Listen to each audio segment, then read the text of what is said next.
teman-teman, perkenalkan nama saya Prilia Manihuruk, NPM 19010104007, kelas P10. Kali ini saya akan bahas sedikit tentang pengertian dan prinsip asesmen sebagai tugas mata kuliah pendidikan IPA kelas rendah. Kalau kalian mau tahu, langsung saja kita simak video berikut ini. Yang pertama, pengertian asesmen.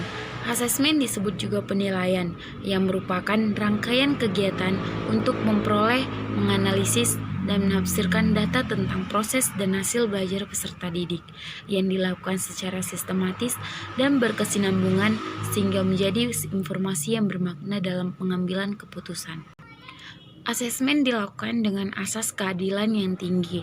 Maksudnya di sini, peserta didik diperlakukan sama sehingga tidak merugikan salah satu atau sekelompok peserta didik yang dinilai. Selain itu, penilaian tidak membedakan latar belakang sosial ekonomi, budaya, bahasa, gender, dan agama. Penilaian juga merupakan bagian dari proses pendidikan yang dapat memacu dan memotivasi peserta didik untuk lebih berprestasi, meraih tingkat yang setinggi-tingginya sesuai dengan kemampuannya. Selanjutnya, saya akan menjelaskan tentang prinsip-prinsip asesmen. Yang pertama, sahih atau valid, yakni penilaian didasarkan pada data yang mencerminkan kemampuan yang diukur. Alat ukur dikatakan valid jika dapat mengukur sasaran atau objek yang seharusnya diukur. Yang kedua, objektif. Objektif yakni penilaian didasarkan pada prosedur dan kriteria yang jelas, tidak dipengaruhi subjektivitas penilai. Yang ketiga, adil.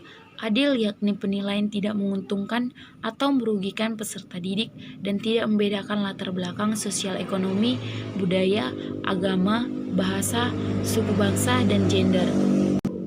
Keempat, terpadu, yakni penilaian yang merupakan komponen yang tidak terpisahkan dari kegiatan pembelajaran.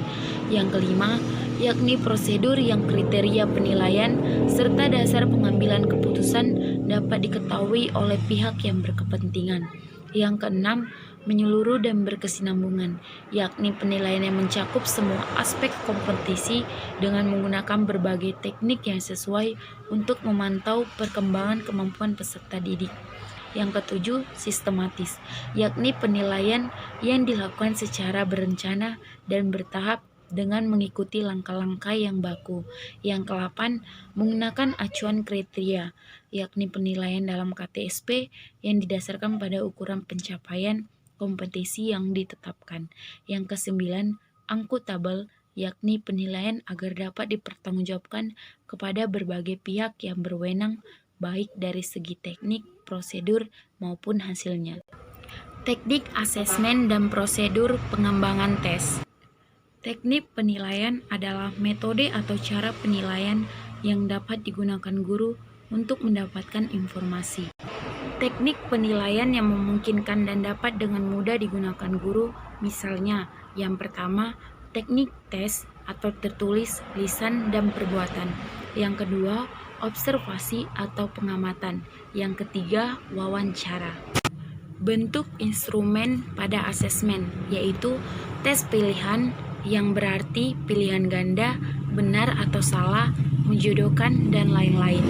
Tes isian singkat dan uraian. Yang kedua, daftar pertanyaan. Yang ketiga, tes identifikasi. Yang keempat, tes simulasi. Yang kelima, tes uji petik kinerja. Yang keenam, pekerjaan rumah. Yang ketujuh, proyek. Yang kedelapan, lembar penilaian portofolio. Dan yang kesembilan, buku catatan jurnal. Demikianlah penjelasan dari saya tentang pengertian dan prinsip asesmen. Semoga dapat memahami dan memakluminya. Sekian dan terima kasih.